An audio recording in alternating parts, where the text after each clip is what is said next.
poluautomatski vakuumski stroj za zatvaranje dušika s vikom usvaja neovisnu metodu betvljenja i vakuumiranja vakuumskog cilindra.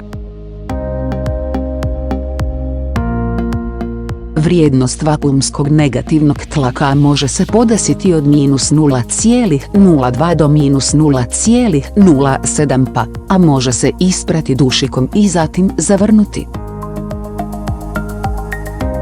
Sve radnje dovršava PLC sustav, čime se smanjuju troškovi rada i poboljšava kvaliteta i učinkovitost.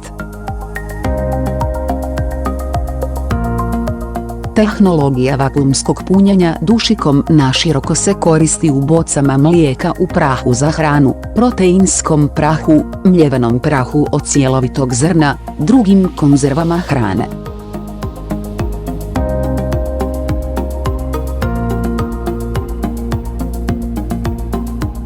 Učinkovito osiguravanje stabilnosti kvalitete očuvanja proizvoda.